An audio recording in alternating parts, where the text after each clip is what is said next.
Welcome to KMET 1490 AM ABC News Radio and the Southern California Business Report with Yvette Walker, a show dedicated to highlighting successful Southern California businesses and the people behind them. Welcome and thank you for joining Southern California Business Report on ABC News and Talks, KMET 1490 AM, 98.1 FM, and KMET TV. I'm Yvette Walker, live, blasting our signal from the center of Southern California, serving a population of over 25 million. Get us crystal clear and on demand by downloading the free live streaming app on Google Play and the Apple App Store. As always, a huge shout out to the team, Mitch, Bill, and Sean. I love you guys. And to our special advisory committee that can be found at www.scbrtalk.com/advisory committee. Click on the link and learn about the leaders doing the work. Okay, everybody, today I have the distinct pleasure to introduce Tina Hughes, Chief Executive Officer of Inland Valley Recovery Services, also known as IVRS. Tina is highly recognized among her colleagues in the field of treatment for substance use disorders, a field she has worked in since 1995. She holds a bachelor's degree in human services management from Phoenix University and a licensed advanced alcohol and drug counselor, or LAADC, credential from California Consortium of Addiction Programs and Professionals. Tina is very active in the community. She is a member of CCAAPP, San Bernardino County's Association of Community-Based Organizations, and the Upland Foothill Kiwanis Service Organization. She began her tenure at IVRS in administration as an executive assistant back in March of 2006. She quickly proved herself and was promoted to program management. She has supervised both residential and outpatient programs, including New House Inc. during IVRS's attempt merger back in 2011. Tina is a go-to gal. In addition to her program management duties, she also served as quality assurance coordinator and liaison to IVRS's IT contracting, coordinating all aspects of technology installs and repairs. She also served as director of operations before being promoted to chief executive officer. As a result of many years of hands-on experience, Tina is a seasoned professional. She is a profound leader with a vast array of positive qualities and character, which are integral components for maintaining a high level of client care for individuals suffering from substance use disorders. On a personal note, she is married to her best friend and loves her family and her 7 grandchildren. In her spare time, she loves to quilt. Thank you so much for joining us today, Tina. Thank you for having me. I appreciate the invitation to come and join you today. You got it. So as you know, one of my first questions I ask every one of my guests is to please talk about your path to becoming the CEO of Inland Valley Recovery Services and what inspired you to take that path. Wow.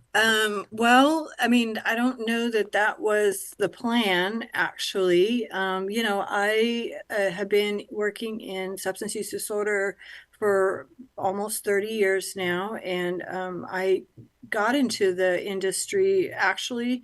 I was a stay-at-home mom for a number of years, and I myself are in recovery, and I decided that I wanted to do something different or do something meaningful in my life, and I believe it was really a God shot.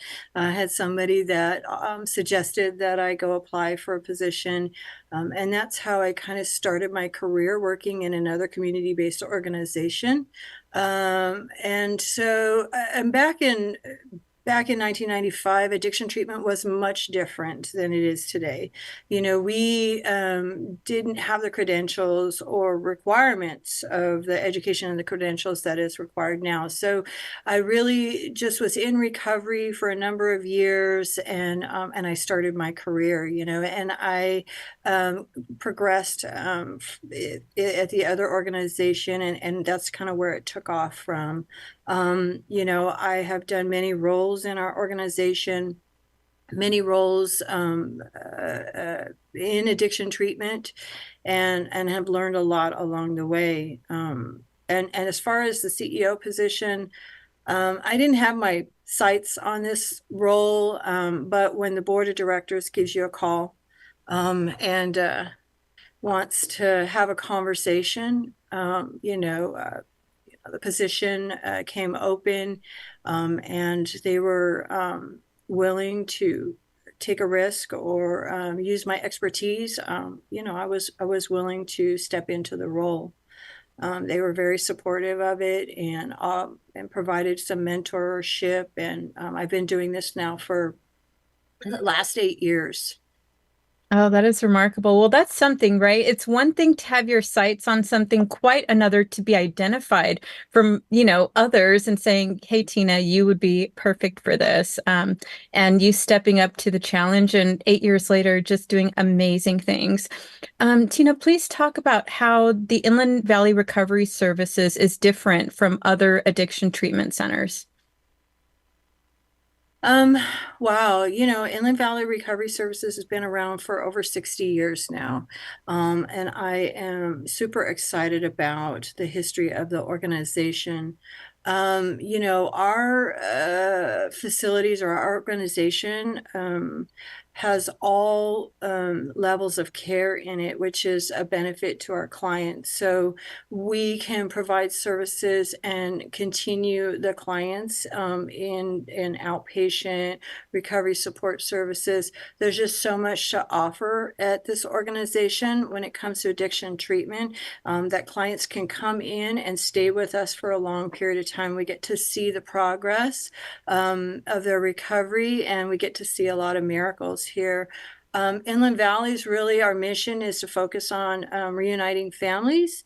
And so being able to offer like residential services for men with children is actually one of our specialties here. It's not something that is very widely popular or available for single men.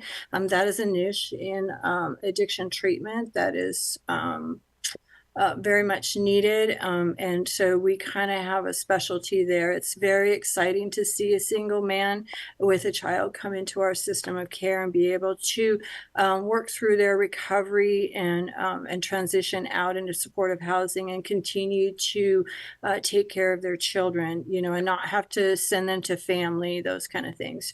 So, I'm very proud of all the services that we offer here. And um, I just am so grateful for the staff and the team that we have here. I just think they're amazing.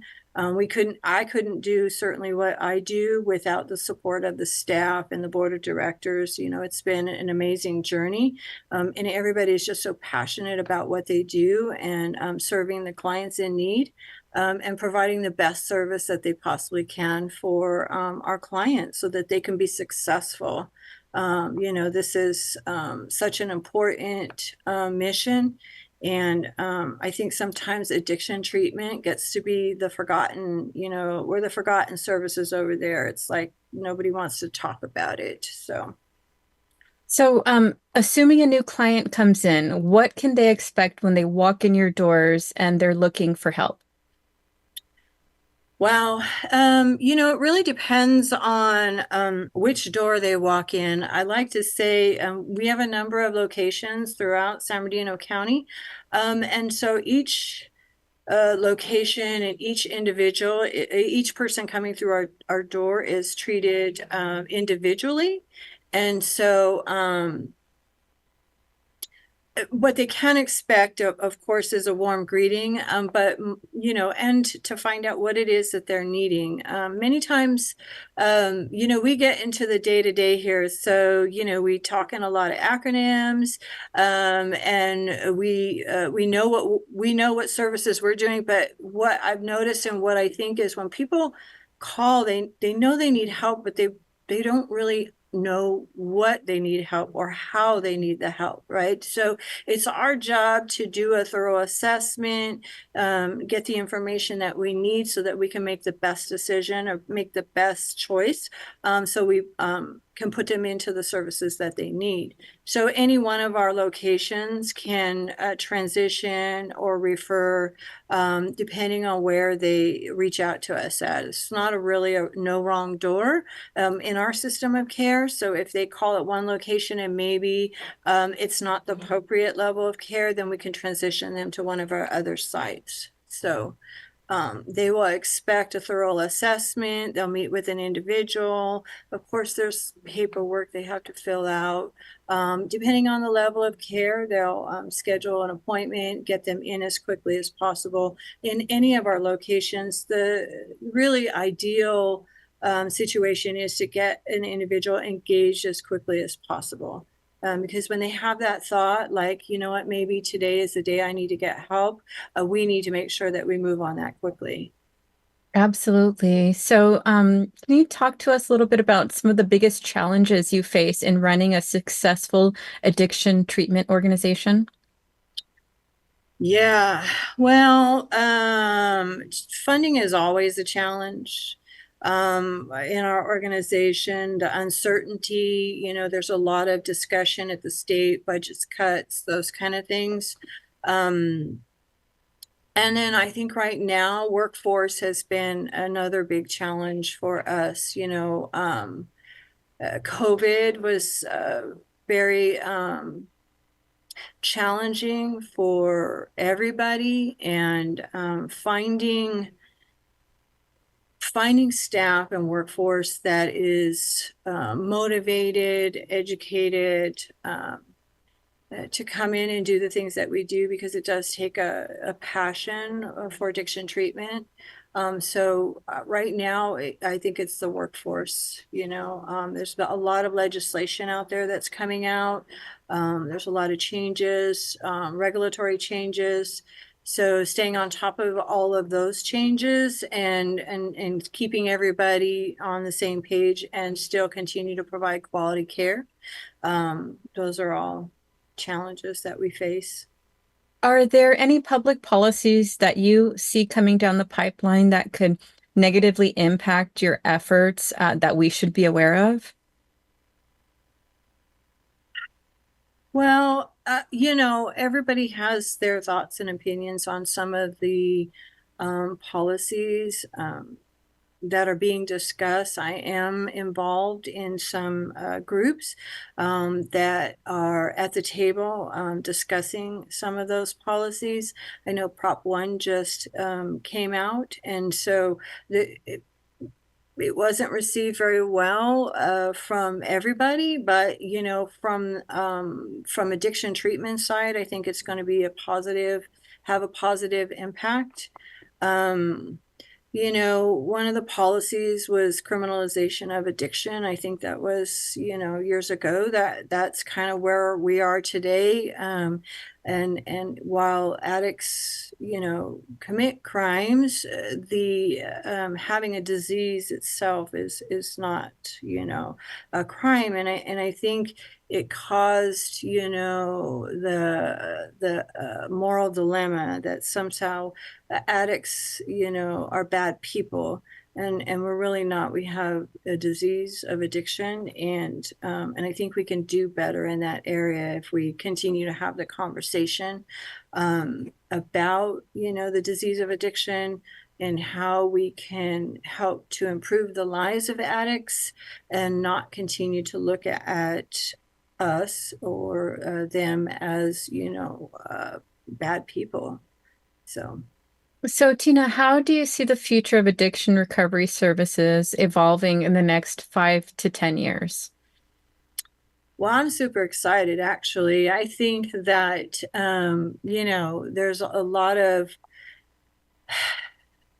more services definitely are going to be available. I think there'll be more discussion. It's on everybody's radar right now. In 2021, there was some legislation that came out. It's actually the B-CHIP grant that came out, the Behavioral Health Infrastructure Program for the state of California. One of the challenges in addiction treatment is that we know that there's a problem of availability for both mental health and substance use disorder. There's not enough facilities, there's not enough programs in the state to service everybody that has that. So, this grant came out, and there's been about 6 rounds. It was like $2.2 billion in the state. And I'm super excited that IVRS was one of the recipients of that grant. So we received about $9.75 million to build a building at our campus focused on adolescent treatment. And so for us, I think in 5 to 10 years, as all of the infrastructure that is developed in the state of California, that there's going to be adequate availability to treat the persons, for mental health and substance use disorder. Particularly in San Bernardino County, now we get the opportunity to service the adolescent population, which has been something that we've been focused on for many years. So I'm very excited about this project. And adolescents can be a bit difficult, challenging, but we'll be the first program in San Bernardino County. So we're pretty excited about it. That is exciting. Do you have an estimated date of, when you will have plans or identify a location for it? Do you have a timeline for that? Well, we are very much in the mix of the planning at this point. I have a team. The building will be built at what we refer to as the campus. We have a location on Arrow Highway. We currently have 3 buildings there. Right now, we're providing residential services, about 150 beds for adult services. So there is some parcels on that location that we have dedicated for this project. So we're currently in the process of meeting with the architects, and we're finalizing the first draft of the architectural drawing. And then my team is a little bit more optimistic than I am a little bit. I felt like it was going to take a little longer navigating all the permits and with the city.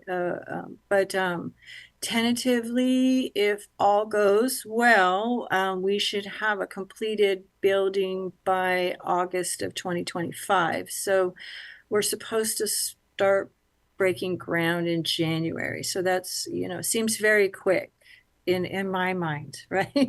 Yeah, I mean, it really does. When you talk about development, and we had this conversation with a developer recently, Randall Lewis, talking about the amount of time and the delays that occur and the reasons why they occur. So January is a groundbreaking date. Sounds like light years, right? Light speed ahead sounds Right.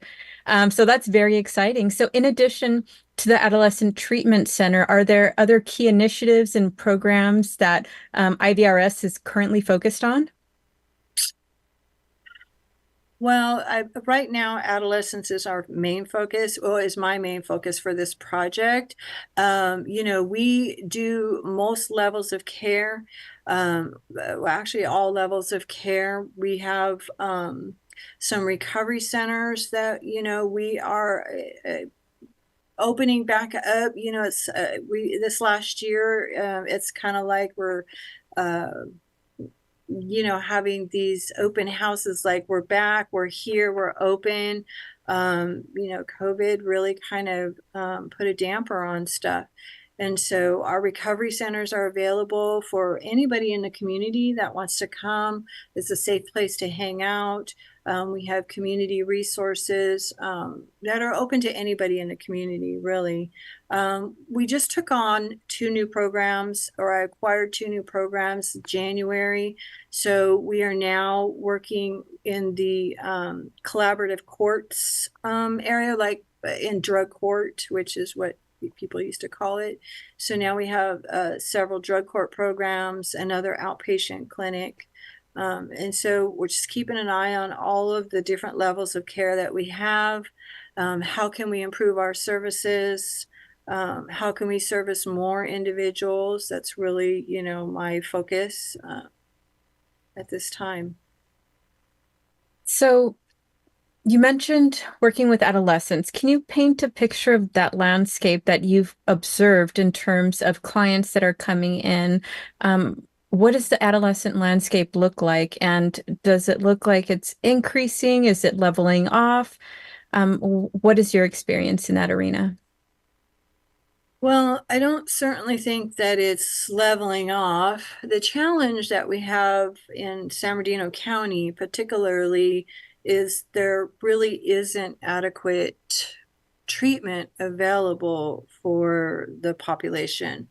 And so I'm confident, that we won't have any problems, filling the program or getting the program that is needed. And right now, we do service adolescent on an outpatient capacity, but when we identify a kid or a youth that might be struggling a little bit more and they need a higher level of care, we have to send our kids to Tarzana, LA County, completely out of the area, and it makes it difficult for the kids to engage with their family because family is really important in their process. It makes it difficult it's actually just very difficult for them to engage because there just isn't enough of that kind of treatment in Southern California. There just isn't. And so this is a huge undertaking, and I am super excited. I remember years ago looking for, and I have over the years attempted to help family members acquire or get into treatment for their loved ones. And I get calls for kids, and my heart gets heavy because it's very difficult to find the services that you need for them, and it's hard because I want to be able to uh, help people navigate the system, and if there isn't any, it's very disheartening for the family members and sometimes for the individual that's trying so hard to get the help that they need, and they just can't do it. So adolescents are our future. We need to be available, and we need to provide these services to these kids. So, What do these services look like for adolescents? Yeah, right now, in an outpatient basis, our clinic, we offer transportation for the kids. We want to try to reduce barriers getting them to the services. We do groups and individuals, and they see a therapist, and we have family services available to them. I suspect in my thought and my vision for the residential program, it's 24-hour care, and you have to keep them busy. So we'll be looking at best practices. I have a team that we're putting together to look at programming and doing the application. It is a little bit more difficult for adolescents because there's like 4 different licenses that we have to get for this location. So that'll take a little bit of time. But programming, I think, using evidence-based curriculum, having a schedule that keeps them busy and entertained, educating them, integrating them into the recovery community, because, treatment is a short period of time, and then they have to continue with their recovery once they're done. So that's going to be an important element. School, we have to integrate school into this program. So there's a little bit more to it than providing treatment to an adult. So it's going to be, I'm excited and kind of nervous at the same time, but Well, I love that you're excited about it because that's your expertise, and you clearly have a heart to serve the community, particularly our adolescents, because honestly, they're one of our most vulnerable populations. And it's sad to think that they're starting their young lives down a path that can ultimately end up destructive. So thank you so much for your heart and for your dedication to serving our community. And congratulations on this new project to build a facility dedicated to treating adolescent addiction.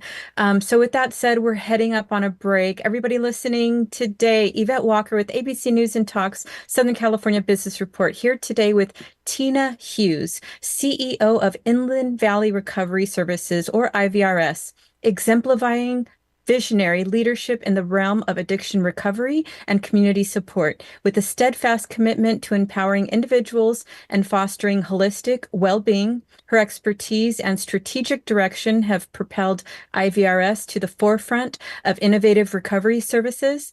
When we return.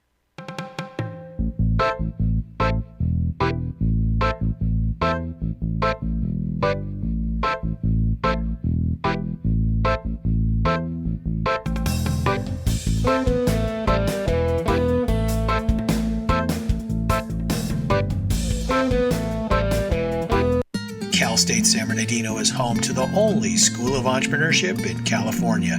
With globally ranked degree programs, you can start your journey today to become a successful entrepreneur. Learn more and connect at entre.csusb.edu. Hi, I'm Dana Rademacher with MGR Property Management. A lot of people wonder about the value that property management has for their property. Property management can include all property types, including residential, commercial, and HOA. It is valuable because property managers are experienced in what can happen at your property. We're aware of liabilities. We're able to do predictive and preventative maintenance. We know what is coming up with the changes in the weather, the seasons, how old certain aspects or different capital projects at your property are. We're able to best negotiate contract pricing, legalities with your tenants, and anything else that you may need to ensure that you're getting the full value of your property. If you're interested in speaking with the representative at MGR Property Management regarding your property management needs, you can visit our website at mgrrealestate.com, or you can call our number at area code 909-581-6600 to be connected with the representative. Ontario International Airport is onto a better way to fly with over 65 daily nonstop flights to more than 20 major destinations and the easiest airport experience in Southern California. Visit flyonto.com/Ontario to learn more about Ontario International Airport today. Hi, I'm San Bernardino County Sheriff Shannon Dykes. If you're looking to start an exciting career in law enforcement and make a difference in your community, we are hiring dispatchers, nurses, deputies, laterals, and many more. For a complete list of our jobs and more information, visit sheriffsjobs.com. The University of La Verne is rated first in California for alumni satisfaction. Learn more about accelerated programs offered online and on campus in La Verne, Irvine, Ontario, Burbank, or College of the Canyons. Visit go.laverne.edu. The University of La Verne. go.laverne.edu. We are the Empire Strikers, the professional sports team of the Inland Empire. We are a fast-actioned and community-inspired pro indoor soccer team. Our mission is to inspire the Empire. Home games, community events, watch parties, and youth camps are all back. Professional indoor soccer is back. Join us and come watch the greatest show on turf at Toyota Arena or on Twitch. Visit www.theempirestrikers.com for more and any information.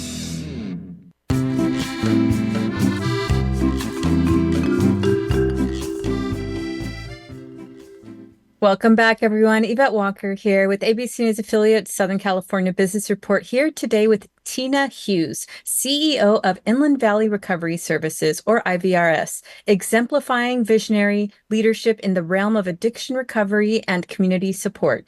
With a steadfast commitment to empowering individuals and fostering holistic well-being, her expertise and strategic direction have propelled IVRS to the forefront of innovative recovery services. Thank you again for being with us, Tina. You're welcome. It's a pleasure to be here. Perfect. So prior to the break, we were discussing your new remarkable project with the facility and a groundbreaking estimated date of January or February for an adolescent treatment center for addiction services. So it's just astounding to hear that you have gotten the ball rolling so quickly and you will have something up very soon. So with that said, what role do you think technology can play in improving addiction recovery services, particularly with our adolescents today?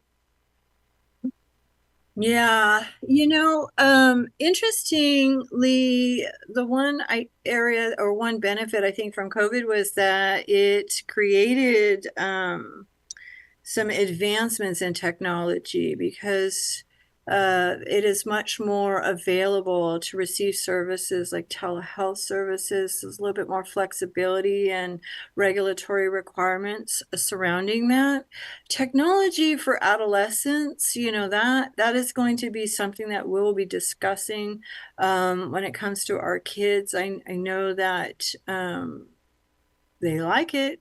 But I think we'll have to look at what's best practice for them, what's in their best interest. It might be an incentive, an opportunity for them, motivate them maybe to get the things that they need to get done for their recovery. But as far as technology and addiction treatment, it has really been, advantageous to be not convenient when you're forced to have to do telehealth or a lot of Zoom meetings, those kind of things. But the ability for individuals to maybe go online and access services and get individual counseling done or group services has been really tremendous throughout this last several years in relation to addiction treatment itself. So please tell us the importance of community involvement and support in the work that you do at Inland Valley Recovery Services. Yeah, it is super important for the community to get involved in addiction treatment. Unfortunately, in some communities, there's still a huge NIMBY issue. Not in my backyard. I think communities understand and recognize that, there's a mental health and a substance use disorder problem. But it's like, that's great, but can you do that over there? I'd like to see, the conversation continuing, so that, communities can get involved. For us, we are in the community on a regular basis. Our clinic in San Bernardino has community events. And so we get our partners involved.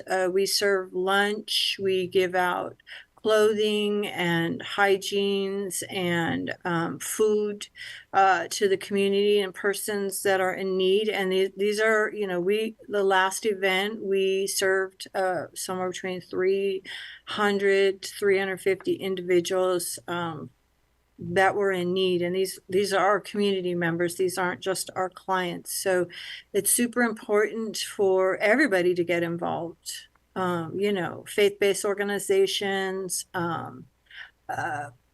Kiwanis, service organizations. There's a lot of support, and hopefully everybody wants to help, So I think as a partnership and a collaborative effort, and we continue this conversation, we can work together to solve this problem, Right. And I think all you have to do is, watch any news outlet to know that the disease of addiction impacts everyone across all walks of life, regardless of where you live, who you are, who your parents are. And I believe, the more we remove the stigma of treatment, the easier it'll be for people to actually go take the step forward to get help. Can you talk about a success story of a client who has benefited from the services at IVRS?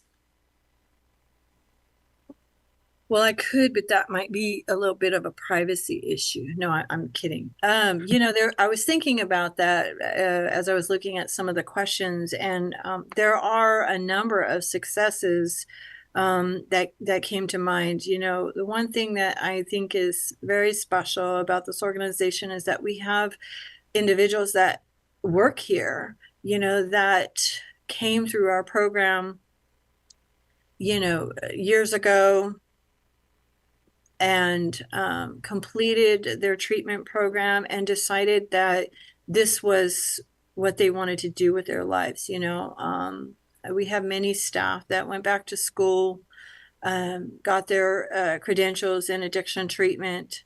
Some of them have gone on to get their bachelor's, their master's degree. I have one alumni that's working on her PhD. So we have a board member that, received services here over 20 years ago. So, there are a number of success stories. It's always very warms my heart, when I see individuals come back for any of our functions or come in, or I might see them in the rooms, and they'll come up and introduce themselves or thank me for getting the services that they need, and that they're still in recovery, they're still clean, they might have got their kids back, they share with me getting a job, those kind of things, and all of those are just positive accolades that help me and reinforce, like, yeah, we're doing a good job here, we're doing something positive, and that kind of motivates me to keep doing the things that we do around here. Right. So, Tina, what impact has the current opioid crisis had on the addiction treatment industry, and how has Inland Valley Recovery Services responded? Yeah, this opioid crisis has been, a challenge, It's very, it can be disheartening. One of the things that really I have a difficult time with, and have and will probably always will be getting those phone calls, right? Getting the phone calls from family members or friends or alumni, sharing that somebody made a decision one more time, to use, and they have died as a result of this decision that they made. This crisis, this opioid crisis. I mean, opiates have been around for a very, very long time. Fentanyl is something new, and just baffling to me. So it is dangerous. I think, again, having the conversation and educating people about the danger of the use. And sometimes what I've seen when they come in for an admission is that they don't even realize that they're using the substance, right? It's getting integrated, it's getting laced, or it's getting put into substances without their knowing. And that's the scary part of this opioid crisis. I think part of, for IVRS, we have shifted from like a social model type of environment, moving into more medical model, and really focusing heavily on, they call it MAT, medicated assisted treatment. There is a lot of evidence-based, amazing medications out there for addiction treatment to reduce cravings, to block the effects of opioids, that they could either use injections or, take on a daily basis, anything that we can do to reduce the risk of overdose deaths, I think is something that we need to look at. And so we have engaged and written grants. We received a DHCS grant, which is Department of Healthcare Services, for MAT. That it was a pretty sizable grant. We're just finishing up the first year of that grant, and that afforded us the opportunity to hire physicians or a PA and a nurse to guide and help us while we implement, this medicated assisted treatment, which is a big push in California, and with treatment providers to embrace this treatment protocol. So that's what we're doing. And we're going to keep on focusing on that kind of treatment, So, how do you ensure that Inland Valley Recovery Services stays aligned with the latest evidence-based practices in addiction treatment? Wow.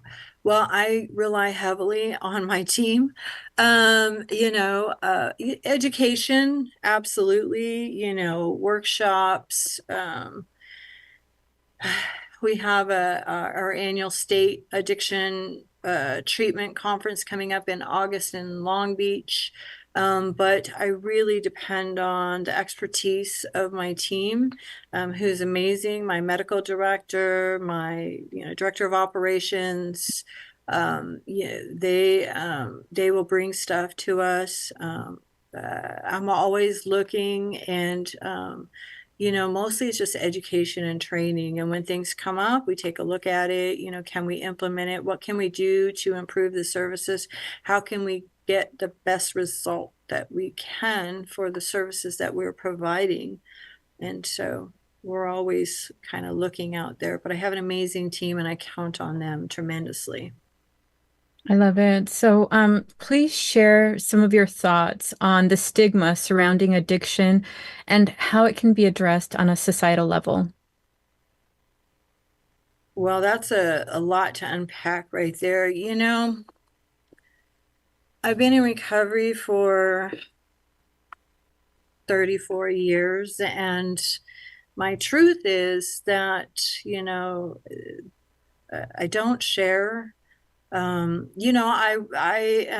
surround myself with people in recovery, and in the recovery world, that's very comfortable for me. But in the business and interacting with people in the community, I don't lead with that information, right? And I was in a conference last year, and what I took away from that was people in my position, we need to share our truths. We need to have that conversation and be vulnerable. Because at the end of the day, any addict has the ability to get clean and live a new life, and not be defined by who they were or their addiction. And I'm living proof of that, right?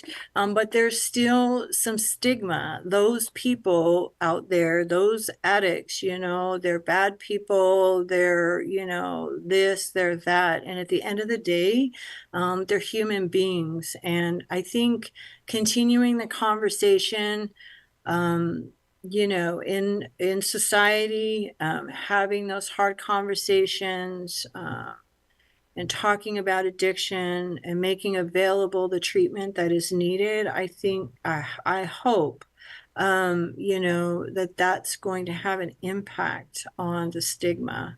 Because there are many people that are walking around that are in recovery, and that aren't, sharing their truths. So, yeah, that's a difficult one to unpack. That is a difficult one, but I agree with you. I think the more we add it to the mainstream conversation, the more accessible it becomes, and hopefully the faster and the quicker the stigma is, released, because it's only then that we're going to be able to overcome and address and treat people that are actually suffering, that want treatment, but because of the stigma, it just creates another barrier preventing the treatment.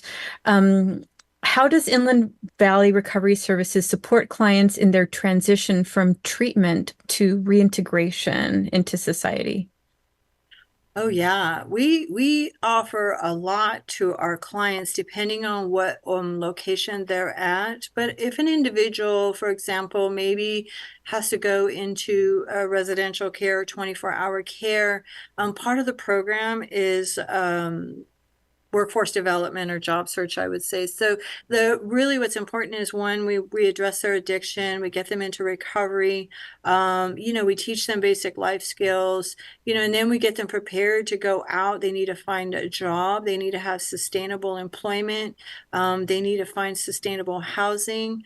We also have supportive housing, or sober living, as you call it, but there's just not enough of it to go around. So I'm always looking for opportunities, grants, funding, those kind of things to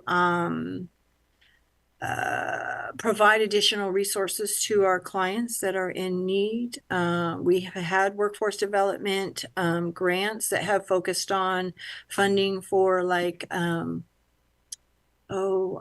permits, supplies, clothing. Sometimes it's even as basic as tattoo removal. It makes it very difficult, to find employment when you have maybe tattoos or gang tattoos on your hands, those kind of things. So we try to make available these things. We offer workforce education in all of our programs because that's super important to find that balance, right? Be in recovery and be a productive member of society. It's time for them to stop taking and start giving and being a member and being proud of who they are. So employment is super important, and we do, offer those resources to our clients.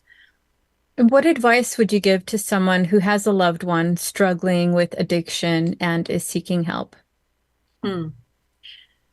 Yeah, that's a difficult. It's difficult. I empathize with family members. I have, kids that have had their own journey. I think back of, what I put my folks through. I think education is super important for the family member to be able to understand. We do offer family education classes here. I resources is extremely important for the family members. Support services so they know that they're not alone. It's really, I think we get a lot of calls from family members like, hey, I discovered this. I don't know where to start. I don't know what to do. Um, you know, um, Mostly just empathize with them and let them know that they're not alone. And here is, the information that you need. Here's some resources, anything that we can do to make it easier for the family, because it's already a difficult situation. It's scary. It's difficult, and people are uncertain. And so just reassuring them, providing the necessary resources, and being supportive is what we can do, particularly for families. Absolutely. So, Tina, please talk about the best way for the community to support IVRS's mission and values. And also, please share what are some of your aspirations for the future of Inland Valley Recovery Services? Well, supporting the organization, of course, we're in the process of planning our annual fundraiser, which is in October. It's our 18th annual chili cook-off. It'll be hosted at City Hall in Upland, California, and it's a lot of fun: music, food, chili contest, a silent auction. So, participation, sponsorship for that event.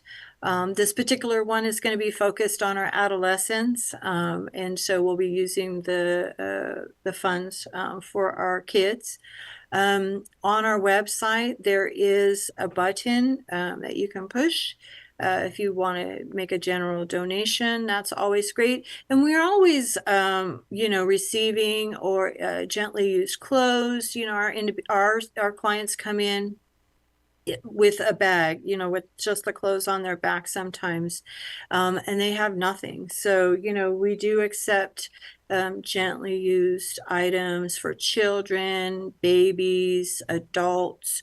Work clothes are always wonderful so that we can provide an interview outfit for our individuals. So we're open to any kind of community support.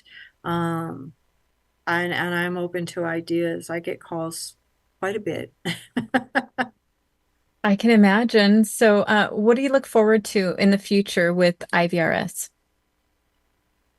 Gosh, my hope, I'm looking forward to getting this adolescent program finished and up and running. I mean, this is going to be super exciting for us, and in the short term, and a couple years is the short term. So, I just look forward to continue providing, exemplary services to the clients that are in need.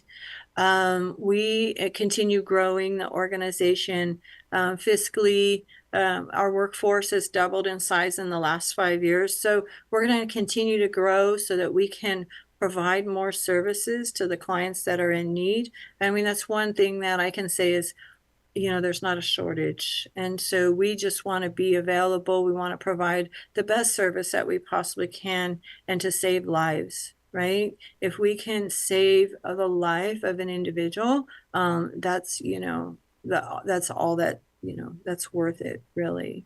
One Absolutely. addict at a time, right? That's all it takes. Absolutely. Thank you so much for your heart and for your passion for the work that you do. It's clear that you love what you do and you're successful at treating those that are struggling with the disease of addiction. And it's really heartbreaking to see that it's negatively impacting our adolescents as well, from what I understand, at a much higher pace than we all want. But it's because of leaders like yourself that were able to create the frameworks and support systems necessary to give people a shot at improving their life and just having a happier life for themselves and their family members as well. Thank you so much for your help and your time today, Tina. You're very welcome. It's my pleasure. All right, everybody listening today, don't forget to look for us on Facebook, YouTube, LinkedIn, and Instagram. Check us out on scbrtalk.com. A few events in the community. The Upland Lemon Festival is coming to downtown Upland, June 14th through the 16th in historic downtown Upland, California. Enjoy carnival rides, music, food, and lots of fun. The City of Ontario presents Summer Concert Series through July 31st. Free concerts every Wednesday starting at 7 p.m. at 224 North Euclid Avenue in downtown Ontario. Get together with friends, shop the vendors, and have fun. Hope Through Housing's Foundation's Women of Hope presents Beauty, Bubbles, and Bites, Havana Nights theme, Thursday, July 18th, 6 to 9 p.m. at Padua Hills Theater in Claremont. For questions, contact Daisy Macias at 909-509-2094 or send her an email at damacias@htf.org. That's DAMACIAS@htf.org. Don't miss my interview with Dr. Devorah Lieberman, President Emerita, University of La Verne from 2011 to August 2023, who is an accomplished executive scholar, changemaker, influencer in higher education. She has led vision and strategy in areas of education, healthcare, workforce development, technology, crisis management, financial sustainability, leadership, fundraising, and intercultural communication. Next week, we will have Betty Porto, Vice President of Community Relations for Porto's Bakery, who was born in Cuba and migrated with her family to California in 1971. Her mother opened the first Porto's Bakery location shortly after arriving, and Betty and her siblings worked there after school every day throughout high school and college. You do not want to miss it. We will see you all next week.